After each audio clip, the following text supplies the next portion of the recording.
Please respond in the chat box. Am I audible to you all?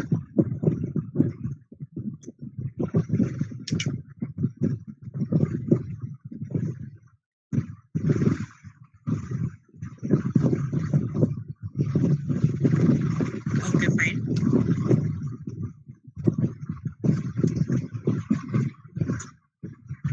Why the count is only 38? Sias, please inform in your class group to ask them to join.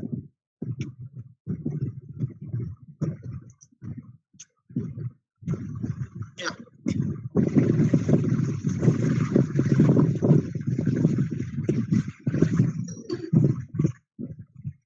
Sima, actually today I have a task to give you that is part of your workbook.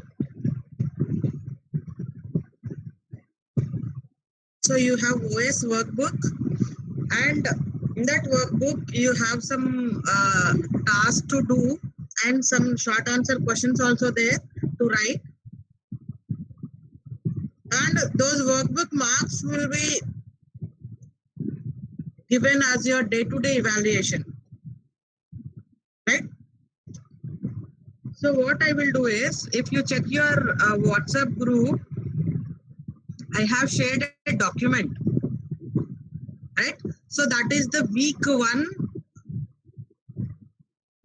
workbook task. So I give you some time to read the document, and then you are supposed to complete the tasks which are there in that workbook. So it is having some, it will ask you some diagrams to draw, it will ask some kind of short answers to answer, and it is having some of the MCQs also. So in the quiz, you might have answered them also, but as a part of the workbook, you are supposed to complete the task.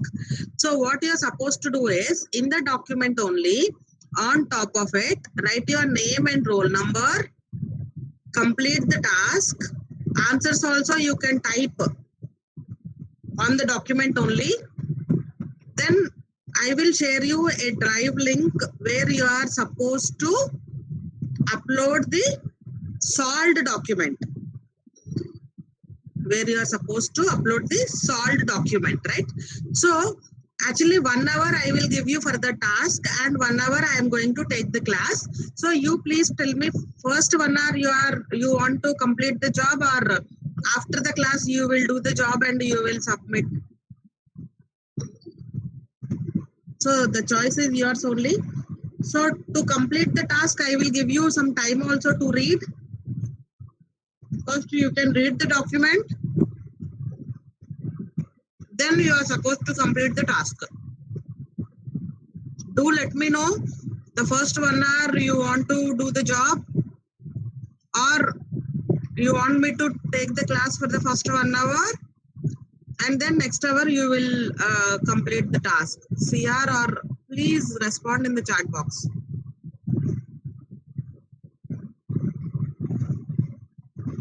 So today we will complete the computing environments. We have different computing environments. That topic we will complete. So with that, first part of your unit 1 will be completed, chapter 1. Please respond in the chat box. Do let me know. Take the class for the first 1 hour, ma'am. Okay, thank you. But the count is 43 only. Please ask them to join.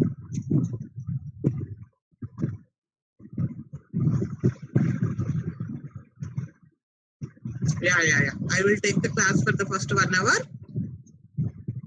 Then the next 1 hour I will give you the task. Have you gone through the document which I have shared? Have you checked at least? It was there in your WhatsApp group.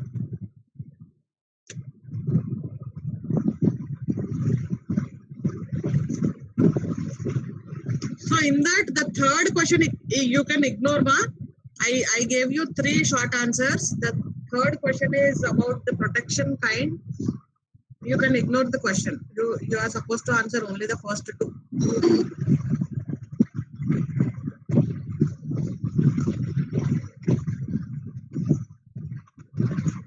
See, this computing environment topic, I will give you the points for your exam purpose, because it is a theory topic. It will ask you to write about the different computing environments. There you are supposed to write the points about the different types of computing environments. So I will try to give you the topics point wise. So at the same time, you can take the points in your running notes so that it will be easy for you for the exam purpose to read.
Can you able to see the screen?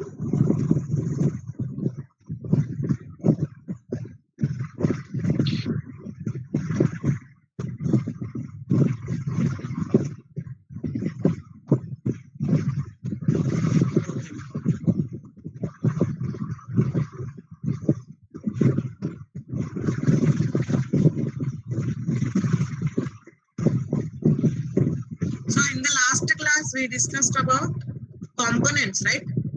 So can you tell me what are the different computer system components?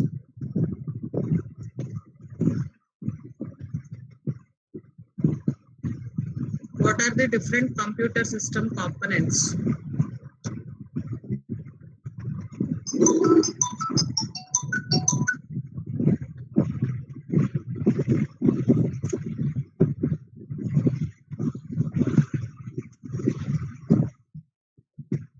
Yeah, process management,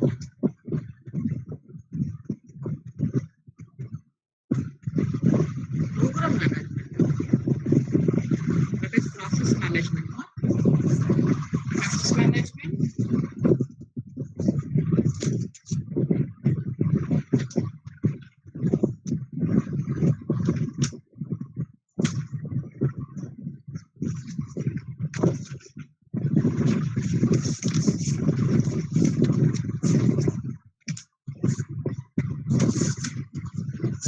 process management, memory management, storage management, file management, time management. Anything else?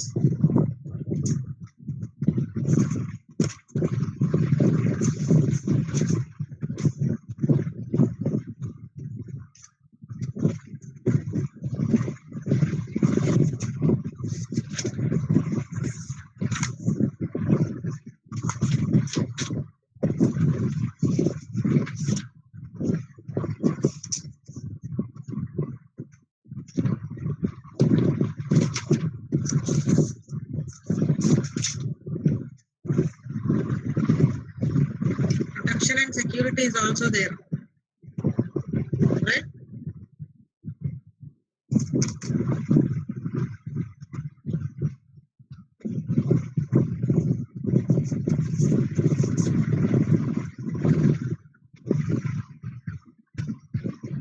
Networking ledamma. Networking means distributed systems.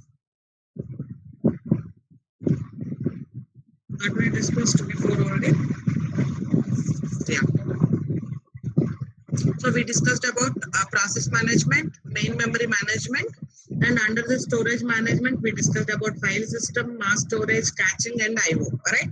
Then along with this, you have protection and security also. Right? So let's start with the computing environments. Right?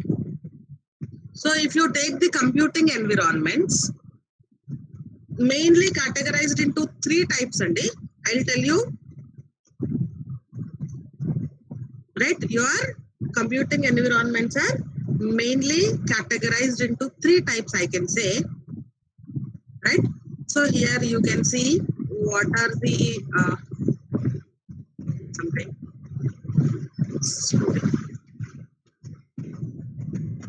Yeah, so mainly I can categorize them into 3 ways. One is traditional computing, and the second one is web-based computing, and the third one is embedded computing. You can make a point as the computing environments are mainly categorized into 3 types: traditional computing, web-based computing, and embedded computing. But if you see in detail about the computing environments, right? So they are traditional computers. I mean, I can say it is the traditional computing. Make it as traditional computing. You will traditional computing, mobile computing, distributed computing. So traditional computing means about the traditional computers, right? About the traditional computers. Then mobile computing, that means about the mobile computers. Then distributed computing means what do you mean by computing? You are doing some computational part. So you are executing a program, then it is doing a kind of computation, right? So how this computation can be done in different types of environments, we are going to learn in this class, right? So traditional computing means how the computing can be done in traditional computers, right? And how the computing can be done in mobile computers, and how the computing can be done in distributed environment. So you all know what is a distributed system, right? So devices connected in a network where they are sharing the common resources, right? Where they are sharing the common resources and they are unaware that they are sharing the resources, right? Then about the client server computing. Client server means you might be knowing, right? So in a network, you have a client device and the server device. What is the task? What is the purpose of client devices? It is always requesting for a service, and the server device, it should give the services to the client request, right? Client server computing means you have a server system and you have number of clients. So number of clients are asking the server to do the job, and server is performing their jobs. It is then peer-to-peer computing. So in the client server, you have only one server and you have number of clients. So in peer-to-peer, it is not like that. A system can work as the client whenever it requires a service from the other device, and it also serves as the server also when it is providing a service. So that is the difference between your client server computing and peer-to-peer computing. You are getting me? Then virtualization. What do you mean by virtualization? Virtualization allows, right? It allows the other operating system to run in a host operating system. So sometimes you loaded your Windows, that is your host operating system, but you want to run Linux as a guest operating system, you can do it. So that can be done by the virtualization. Then what do you mean by this cloud computing? So these days you are hearing the term, right? The cloud, right? So that means cloud is a central area. It's a repository where you can store your data in the cloud. That means you need not to have the storage devices. You need not to have the computing devices. Simply you can register with the cloud. You can log in into the cloud. You can take the services from the cloud. At the same time, you can use the storage and you can perform your computations in the cloud also, right? So we will see about all these different types of computing environments in brief. So we are not going in depth. We will be knowing what is that, where it is used, that kind of things we are going to learn in this computing environments. Next, about the real-time embedded systems. So this is about the embedded system environment, right? So in the embedded system environments, the operating system which is running is called real-time operating system. You can call it as RTOS, right? So what do you mean by this real-time embedded systems means? So here with the less user interaction, it will be performing like your smart home, your home appliances, right? About the things we will be going to learn about. That means if it is a smart home and you have a sensor, so what it has to do, if any object comes in front of the sensor, first it will capture that and it will store in the server, and from there it will send a message or mail to the person saying that there is a object. If a person is coming in front of that, it is going to inform the same thing to the owner of the house, right? So that way it is going to do some kind of computational part. We will see now about one by one. Let's start with the traditional computers. So if you see the traditional computers, I can say they are blurring over the time. It is clear now? My voice is clear? I'm audible to you all, right?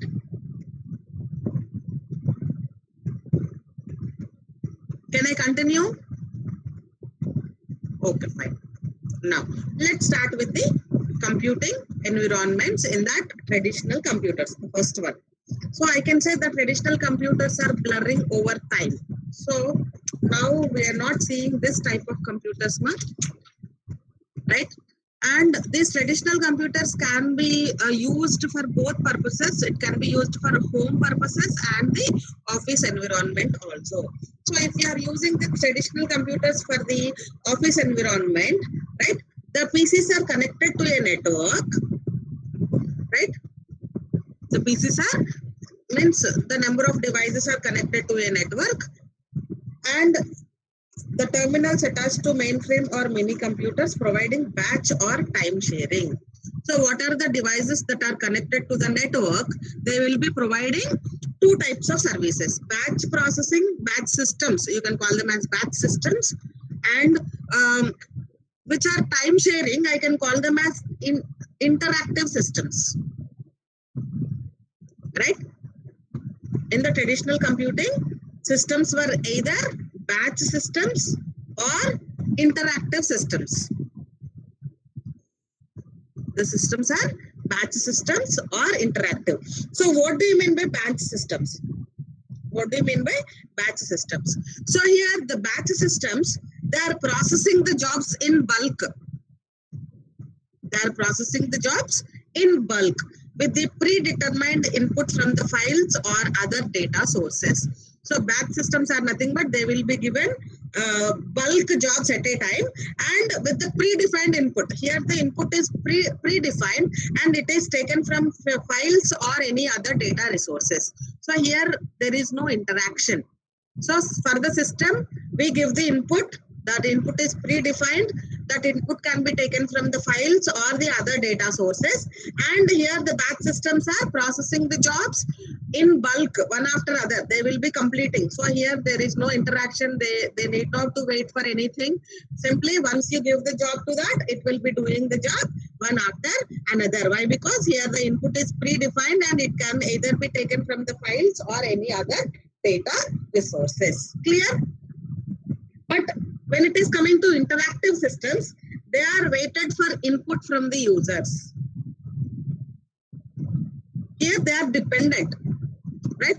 So after one computation, right, the other computation will be done. As a sequence of the jobs, it will be performed. So definitely here it will wait for the inputs from the user, right? So the user has to give the input to execute the job. So that is the difference between batch systems and interactive systems, right? Now, so I'm giving the points here, just try to take them, right? Here, in the traditional computers, when they are using for the office environment, right, to optimize the use of the computing resources, multiple users share time on these systems, right? I have used the term time sharing, no? When it is coming to office environment systems, to optimize the use of computing resources, multiple users share the time on these systems, right? So time share systems, they will be using a timer and the scheduling algorithm to cycle the processes rapidly through the CPU by giving each user a share of the resources. When it is a time shared system and multiple people are sharing the system resources, then you have to give the time for all the jobs, all the processes, right? So for that, what operating system is doing is, it is providing a kind of scheduling algorithms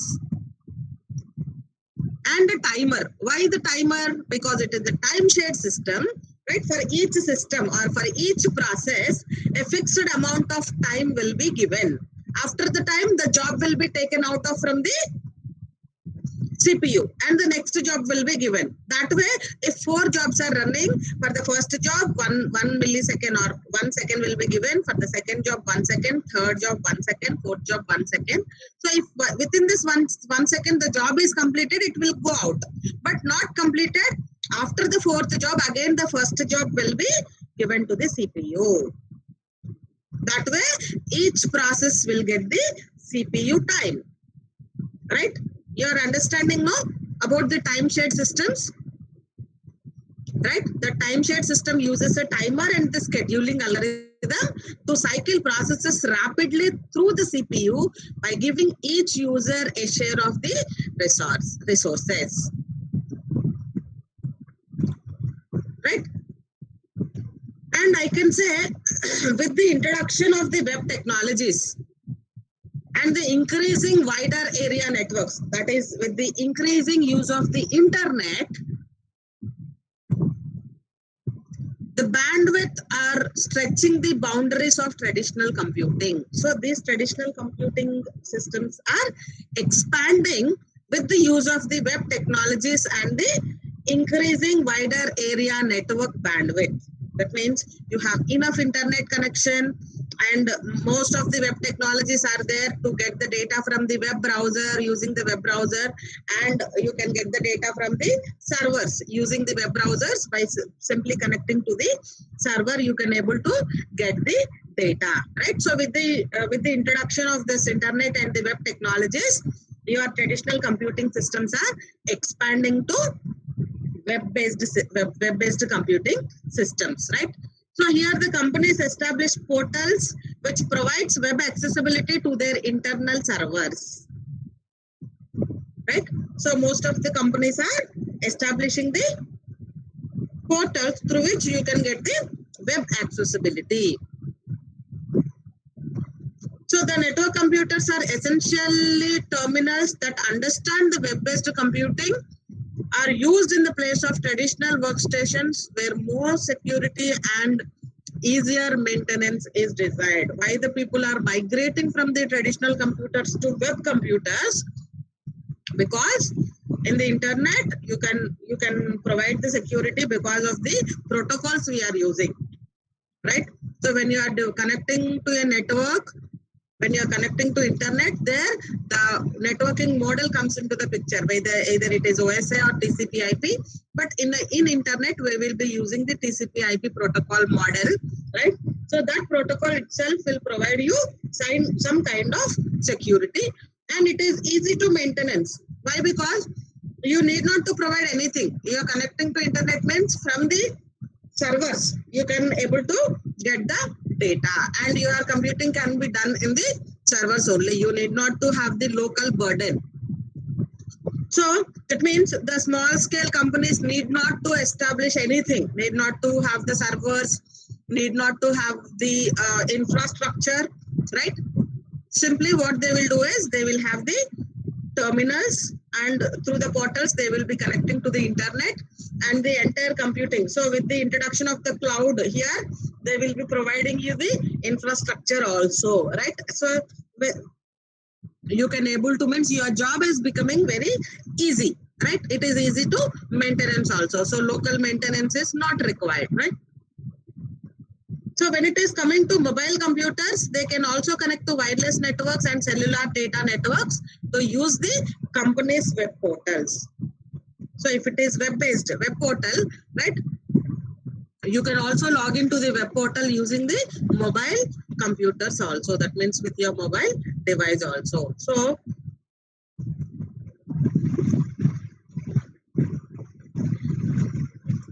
when it is coming to home networks, used to be single systems, then modems. So you have a single system, that system is connected to the internet using the modem connection.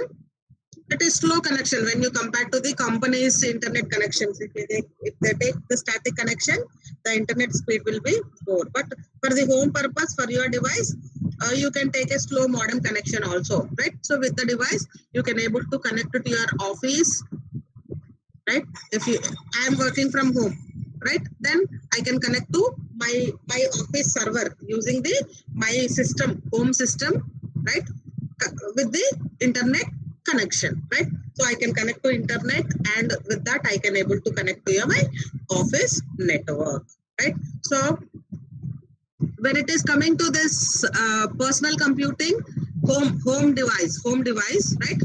You are supposed to have an external antivirus, right?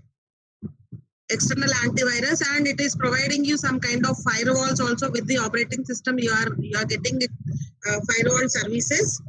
And now the home computers also networked. Why? Because when you are connecting to internet means you are connecting to a network.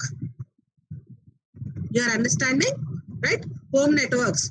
When you are connecting to internet means you are connecting to the network. So through internet you can connect it to any network, right? You can log in into your office network, or else using the browser you can connect to any web-based server. From there you can get the data, right? So that is all about the traditional computing. Clear for you all? Yes, traditional computers. So mainly traditional computers work with traditional computers will be working in two ways, right? It can work on batch processing and interactive systems. Batch processing means bulk jobs will be given to the systems with the predefined predetermined input, I can say. That input can be taken from the files or any data resources. Interactive means here the devices wait for the user inputs, right? And your traditional computers can be worked in two ways, and the office purpose, right? Office environment and the home networks, right? So office environments means they are sharing they are shared systems. They are sharing these resources, right? So how the devices are sharing the resources means for that they are having a timer and also some scheduling algorithms to give each process the same amount of time, right? And how the companies means how the traditionals are migrating to the web is with the introduction of web technologies and the internet. These are connecting with the portals. If you take the offices using the portals, they will be connecting to the web. They will be connecting to the web with the internet, right? And what are these network computers? When it is coming to the web-based, or when you are connecting your devices to a network, right? These networks are terminals, I can say. They will understand the web-based computing, and because these are more secured and easy to maintenance, your traditional computers are replaced with the web-based computing, right? Next, about the mobile computing. The second type is mobile computing. I can say mobile computing refers to computing on handheld smartphones or tablet computers, right?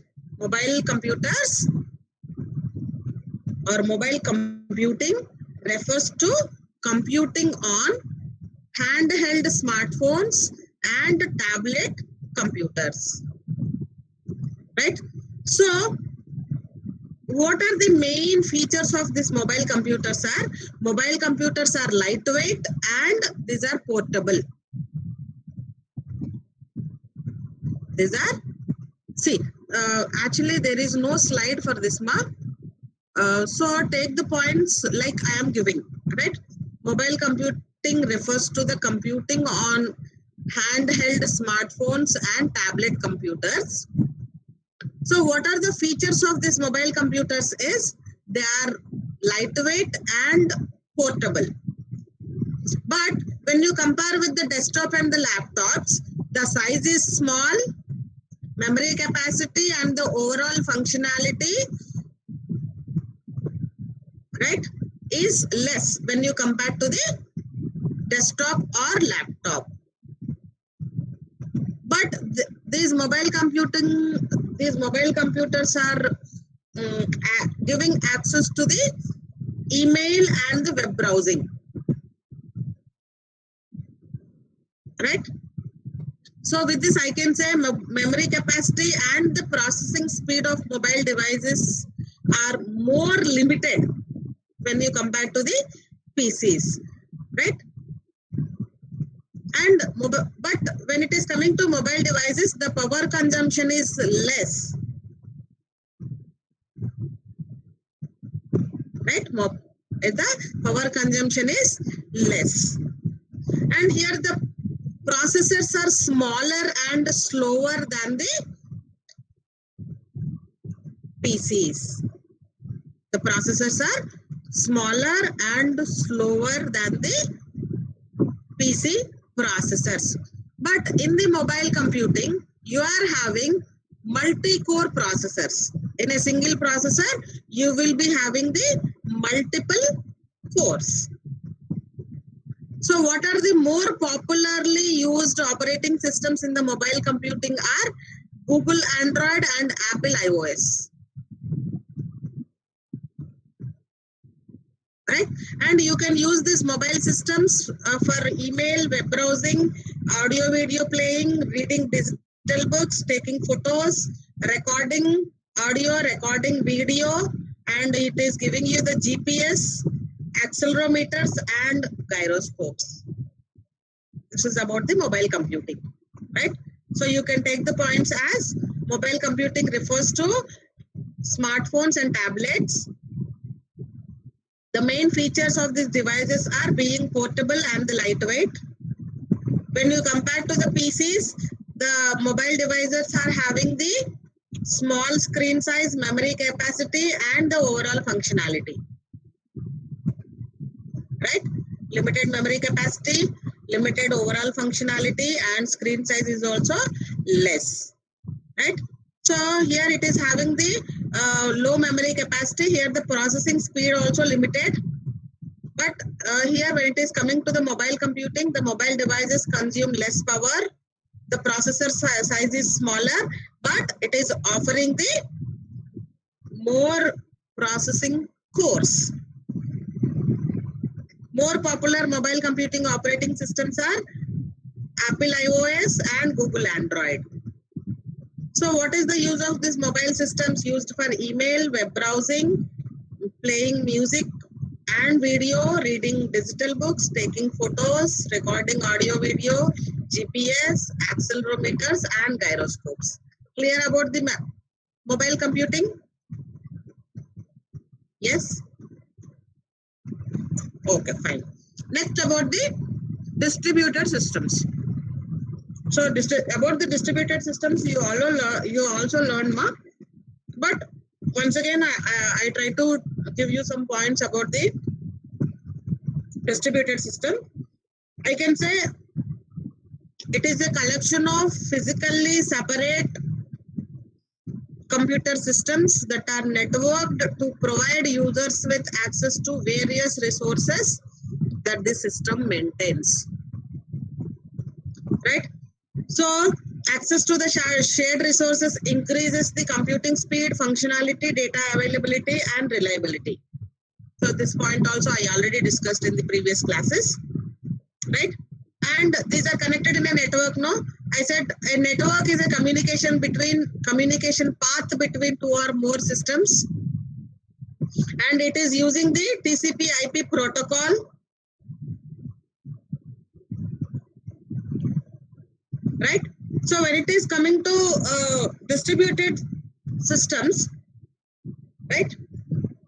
So here I can distinguish the network operating system and distributed operating system. What is network operating system? Normal, when it is coming to normal network operating system, it provides the features such as file sharing, access the network, right? And it allows the communication scheme where different processes on different computers to exchange the messages. That's all. When it is coming to network operating system, it is an operating system that provides features such as file sharing across the network, and it also allows the different processes on different computers to exchange the messages. That is network operating system. But when it is coming to distributed operating system, it provides an autonomous environment. The different computers communicate closely enough to provide the illusion that only a single operating system controls the network. So here the computers communicate so closely, right?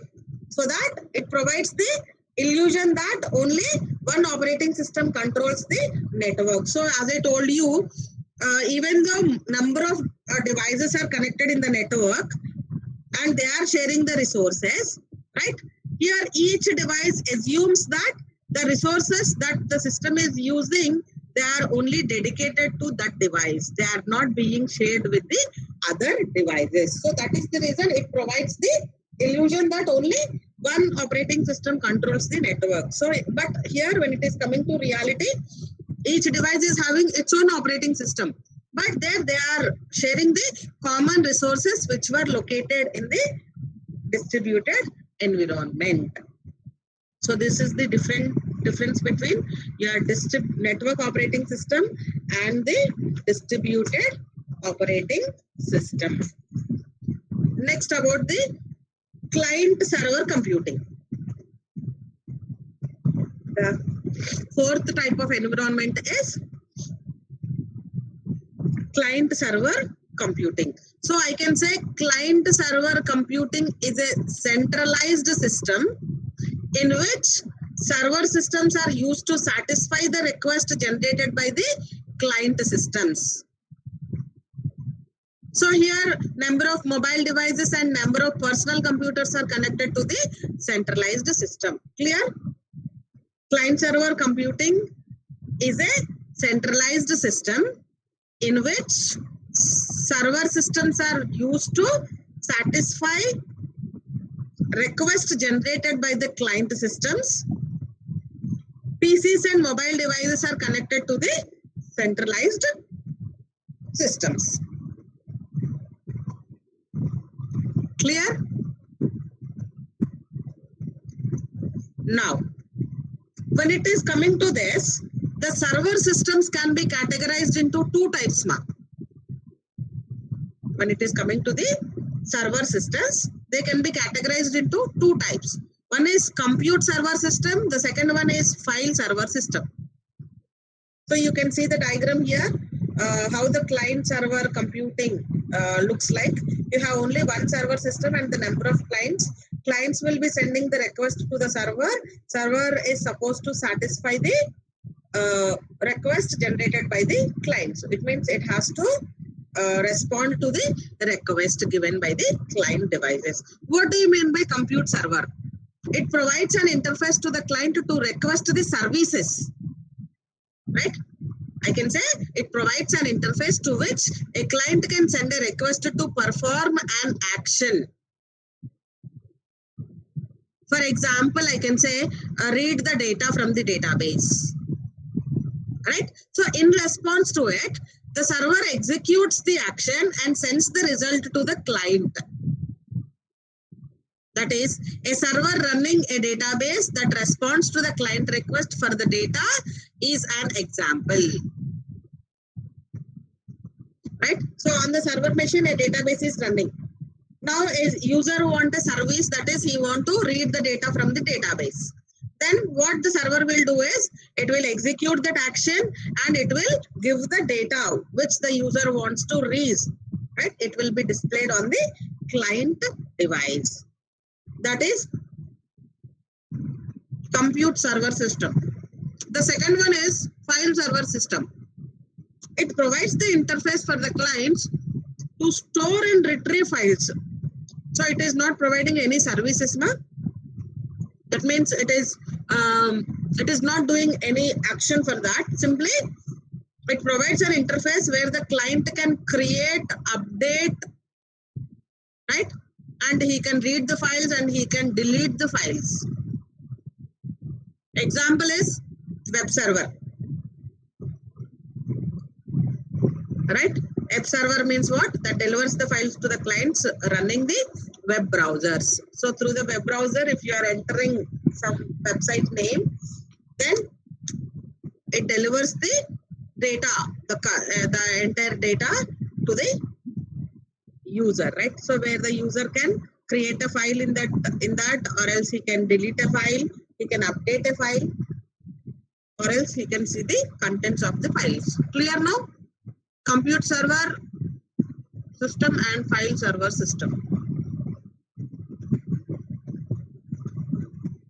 Now about the peer-to-peer computing. Right?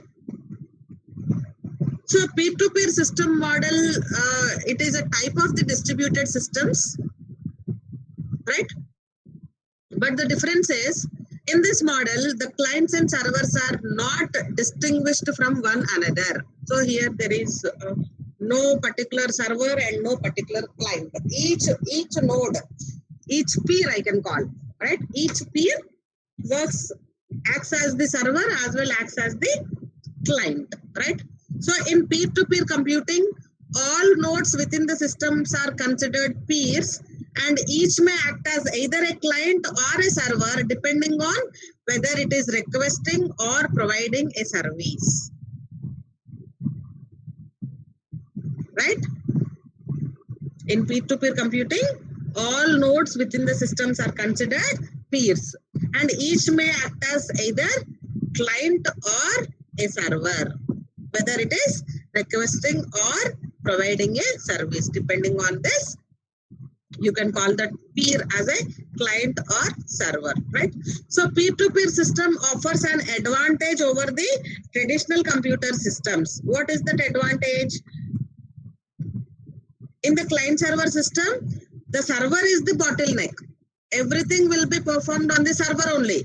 But in peer-to-peer system, services can be provided by several nodes distributed through the network. Right? And to participate in a peer-to-peer system, first a node must join the network, right, to participate in the peer-to-peer system. So if you want to become a peer, first of all, you must join a peer network of peers. First, you should be connected to the network.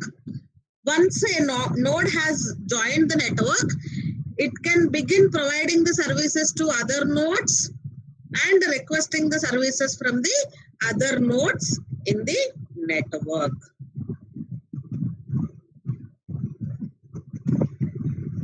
Right? And when it is coming to this services in peer-to-peer computing, this peer-to-peer computing services can be done in two ways, right? The first one is centralized lookup service and non-centralized lookup service. The services in peer-to-peer computing can be done in two ways. One is centralized and non-centralized. So in centralized, what happens is when a node joins a network, it registers its service with the centralized lookup service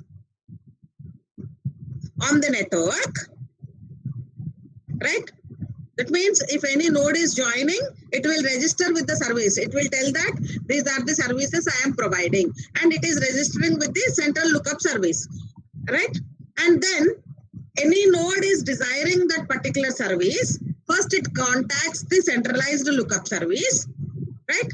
And then this centralized lookup service will tell you that which node is providing the service, so that that node can request the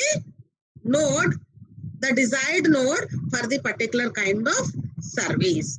So here we'll have a centralized lookup service. So any node joining the network, first it will register with that. So that by telling that these are the services I can provide. So it is having the data. So whenever any device is asking for that particular service, first the request will go to this centralized lookup service, so that the centralized lookup service is having the data about which node or which peer is providing that service. It will tell that service to do the job. But in non-centralized, there is no centralized lookup service, right? Here, a peer acting as a client must discover which node is providing the service by broadcasting a request. It will simply broadcast a request to all the peers in the network requesting for the service. Then which node is providing that particular service will respond to that, right? It will respond to that and it will do the job. So to support this approach, a discovery protocol must be provided, right? Here, a discovery protocol must be provided that allows the peers to discover services provided by other peers in the network. So here they are given two examples for the discovery protocols, right? This is all about your peer-to-peer computing. Clear for you all? So one more example also given. Skype uses a hybrid peer-to-peer approach used to make voice and video calls and send the text by using the VoIP. Right? Peer-to-peer approach, first example is Skype is giving you, it is using the hybrid peer-to-peer approach for making audio video calls and also to send the text messages using the VoIP, right? But here first it uses the centralized login server, where every person can log in into it, but it also incorporates decentralized peers and allow two peers to communicate. Clear now? Peer-to-peer computing. Next about the virtualization.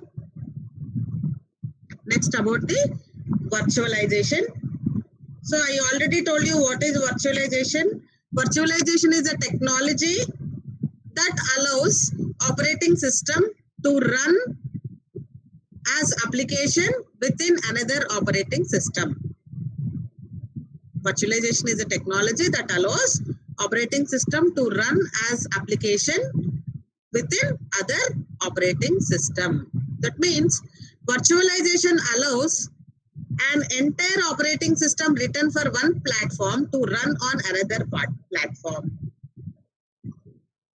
Virtualization allows an entire operating system written on one platform to run on another platform. So with this virtualization, an operating system that is natively compiled for a particular CPU architecture runs within another operating system also native to that CPU.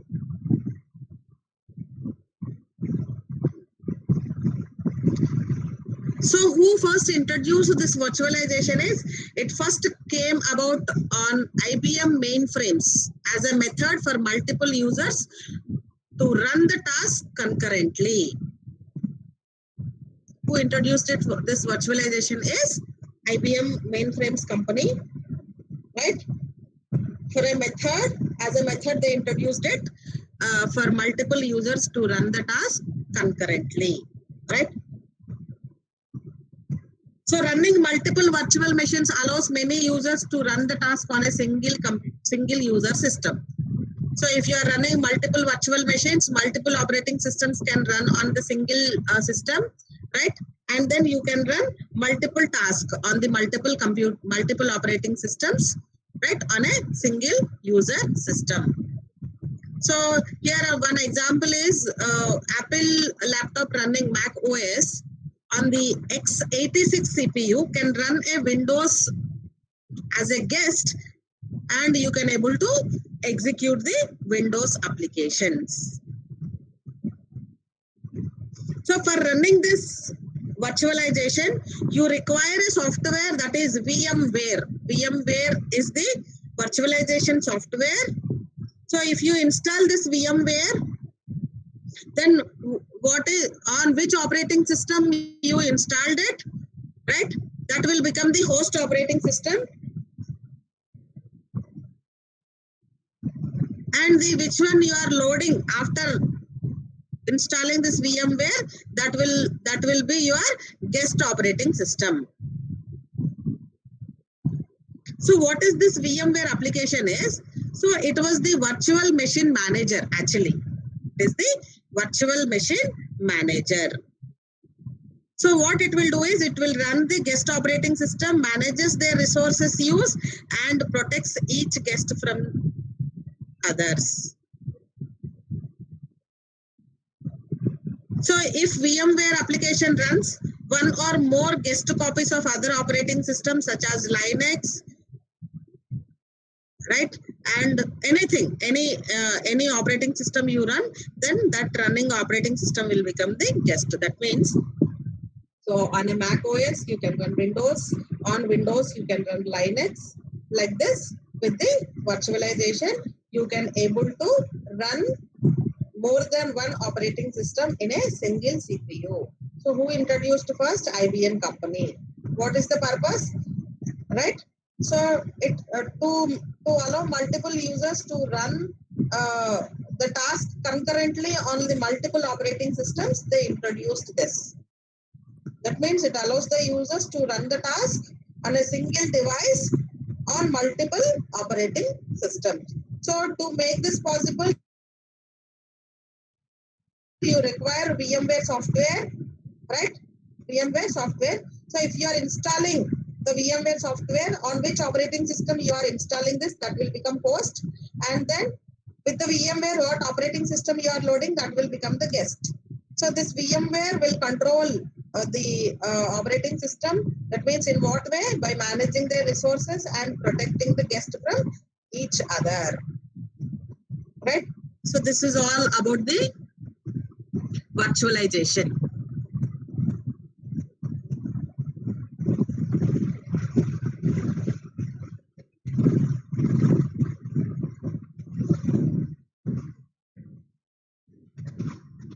Next you have cloud computing. Sima, actually in the PPT it was not there. Actually I have taken the data on a Word document. Give me some time. I try show you the content. So I am simply reading, and sometimes you may not be able to get all the points.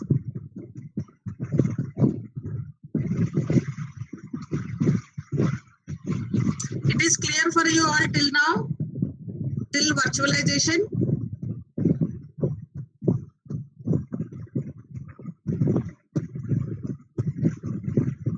Please respond.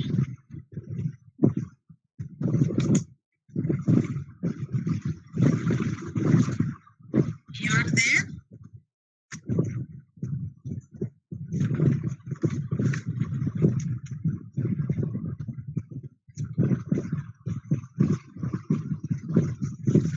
Am I audible? Yes, yes. You are understanding now? Till virtualization it is clear. Seema, I will send you this Word document which I prepared so that you can read the contents after once again.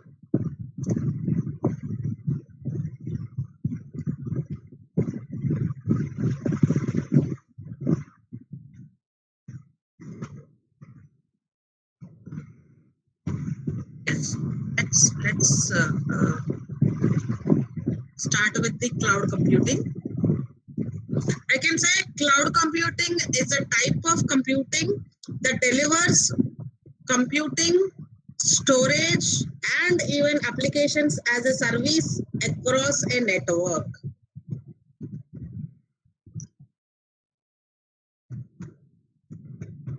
You can write the definition for the cloud computing as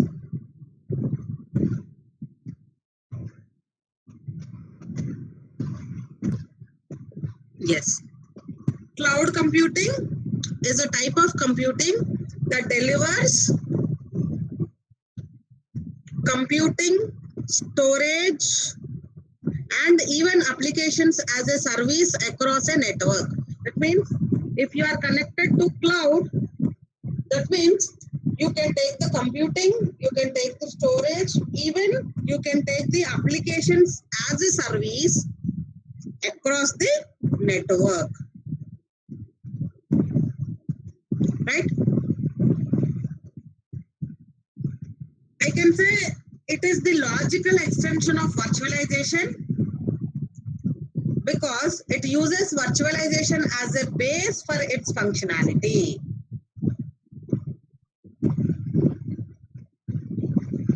Right?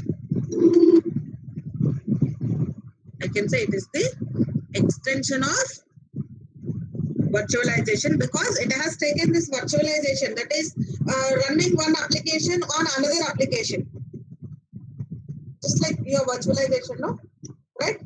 So I'll give you a best example for the cloud, that is Amazon EC2, Elastic Compute Cloud.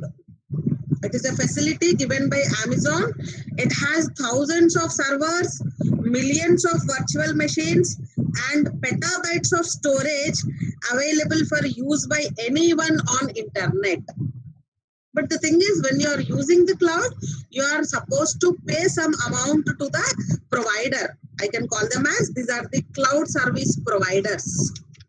So based on how much those resources the user use, they have to pay money on monthly basis. Right? If you are taking the cloud services, you are supposed to pay to the cloud providers. Right? Here, when it is coming to the cloud categorized in three ways, mark: public cloud, private cloud, and hybrid cloud.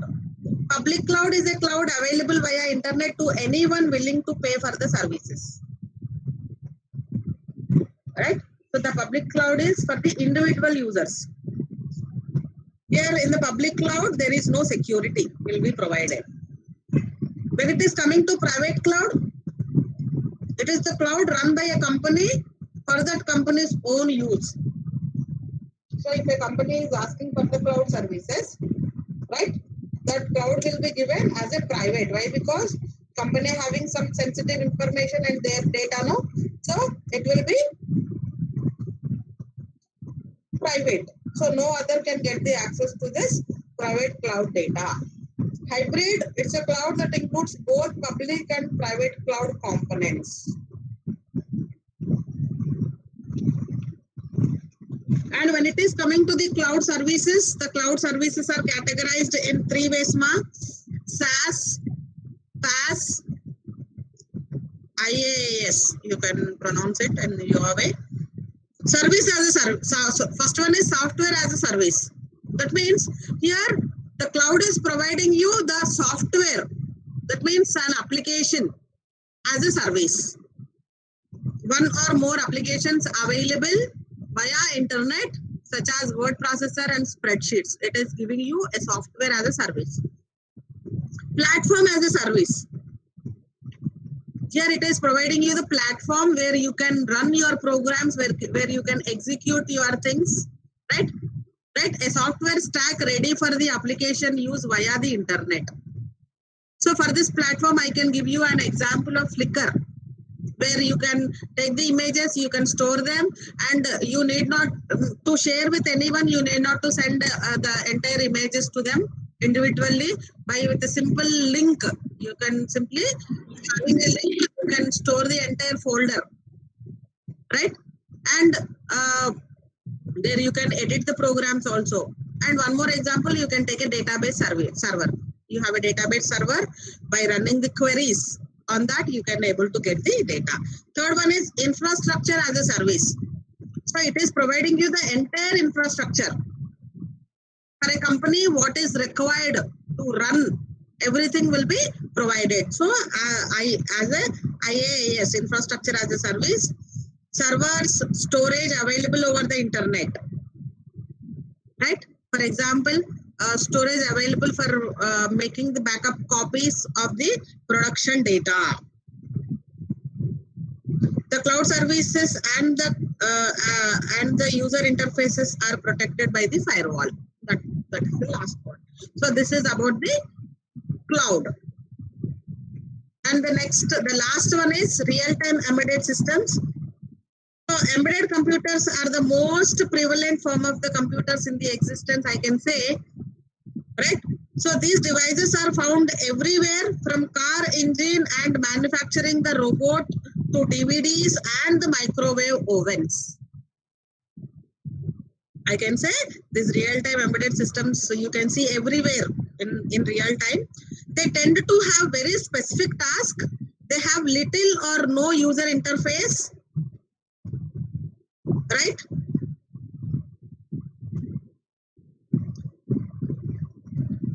And embedded systems always run in real-time operating systems. So what this real-time operating systems will do is they used as a control device in a dedicated application. If you take the example as the sensors bring the data to computers. The computer must analyze the data and possibly adjust the control to modify the sensor inputs. When it is coming to real-time systems, they have well-defined fixed time constraints. Processing must be done within the defined constraints, or the system will fail. What have to do is they are very small piece of code that will be embedded in the chip in your devices, right? So here, what is the main purpose of this is, these systems controls the scientific experiments, home appliance controls, medical imaging processing, industrial control system, automobiles, fuel injection, weapon systems. All these are the examples of real-time systems. So this is all about the different environments, right? So this is all about that. Now you can start doing the task, what I have told you, right? You be log in the class. Why? Because I will end the class at 1 o'clock, ma. I will end the class at 1 o'clock. So till the time you be available, otherwise you won't get the attendance. Now you start doing the job, what I told you, right? Now I will share the Google Drive link with you. There you are supposed to upload your week 1 task.